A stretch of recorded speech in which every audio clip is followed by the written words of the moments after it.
Olá! Muito bom dia!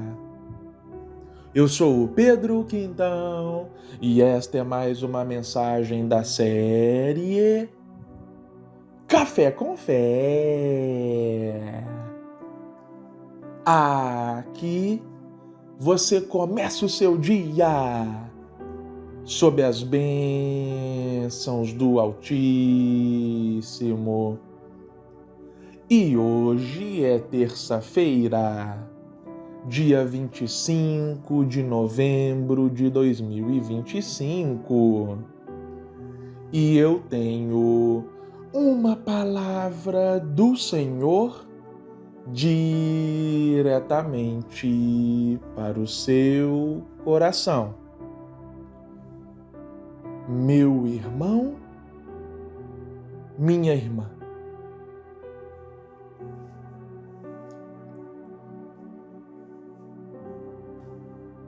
Um termo muito comum no meio cristão, nas igrejas, é em relação ao primeiro amor.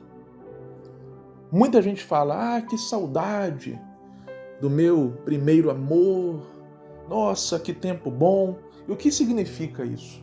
Bom, significa aquele momento em que nós conhecemos a Jesus como o único e suficiente Salvador, entregamos a nossa vida para Ele e a nossa alma fica em êxtase, em alegria, não é? Porque diz Jesus, eu sou a videira, vocês são os ramos. Alguém por aí já viu um ramo no chão com vida autossuficiente? Alguém já viu um galho dando frutos jogado na calçada? Não, porque a vida do ramo, do galho, depende de estar ligado à videira, ao tronco, não é? Porque a seiva do tronco da videira passa para os ramos, os galhos. Então Jesus fala, em outras palavras, que sem Ele não podemos ter a verdadeira vida. Ele mesmo diz, eu sou o caminho, a verdade e a vida. Ele é a própria vida. Como poderemos, portanto, viver sem a própria vida? Então é por isso que a nossa alma entra em festa, em alegria, porque ela foi vivificada. Esses dias mesmo eu estava lendo a minha primeira Bíblia, uma Bíblia King James de estudo, grossona. Eu estava lembrando do meu primeiro amor. Eu devorava a Bíblia. Eu abria a Bíblia e lia. Basicamente o que eu fazia era ler a Bíblia e assistir pregações no YouTube. Eu estava lembrando disso e me veio... O coração ficou quentinho, sabe? Falei, nossa, que bacana. Apaixonado por Jesus.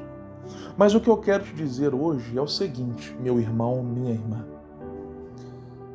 Às vezes, fala-se do primeiro amor como uma vaga lembrança do passado. Porque muitas vezes nós acabamos fazendo como Elias e entrando na caverna. A Bíblia diz em 1 Reis, capítulo 19, versículo 9, que o profeta entrou na caverna e passou a noite ali. E o contexto é o seguinte: após uma ameaça da rainha Jezabel, Elias largou tudo, largou o ministério. Ele falou para Deus que se Deus quisesse tirá-lo a vida, ele estaria ok com isso. Então Elias ficou ali num estado de profunda angústia. E Elias saiu andando, foi para o deserto, não queria nem se alimentar, e entrou na caverna. Muitas vezes nós acabamos entrando na caverna também, não é? Por alguma situação, assim como Jezabel foi o motivo de Elias ter entrado na caverna. Por alguma situação que ocorre em nossa vida, muitas vezes nós acabamos entrando na caverna, nos escondendo, largando o nosso chamado. Entretanto, meu irmão, minha irmã, quem é escolhido não tem escolha, não é mesmo?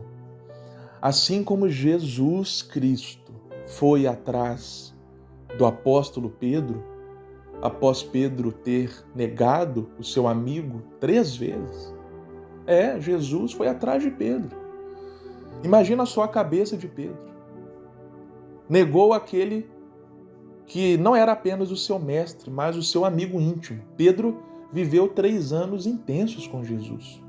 Pedro comeu com Jesus, dormiu com Jesus, viveu coisas extraordinárias, andou sobre as águas.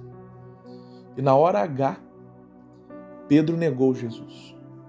E lá em João, capítulo 21, diz que Pedro voltou a pescar. Ora, imagina a mente de Pedro. Como que ele teria a cara de pregar sobre aquele a quem ele negou? Mas Jesus vai lá ao encontro de Pedro e fala: Pedro, as promessas estão de pé. O seu chamado está de pé. Vai lá e viva tudo o que eu tenho para você. Pedro entrou na sua caverna também, percebe? Só que Jesus foi atrás dele, da mesma forma que o Senhor foi atrás de Elias. As Escrituras relatam que um anjo foi enviado para alimentar o profeta. Ei, meu irmão, minha irmã, se entramos na caverna, mas temos um chamado, Deus vem até nós. O Senhor não nos vê na caverna e dá de ombros, não. O Senhor vai lá e nos resgata da caverna, e nos chama, e nos reposiciona. Ei, você que está me ouvindo neste momento, talvez tenha um chamado, você sabe o seu propósito, você sabe para o que Deus te chamou, você sabe a história que Deus escreveu para você, mas por algum motivo talvez você entrou na caverna.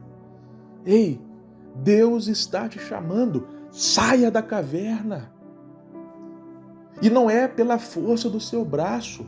O mesmo Deus que enviou um anjo para alimentar Elias também vai nos dar o sustento, a força, a energia para vivermos tudo aquilo que Ele tem para nós. Portanto, meu irmão, minha irmã, não fique na caverna. Vá viver a história que o Senhor tem para você. Cumpra o seu chamado. Amém? Que Deus te abençoe grandiosamente e até a próxima.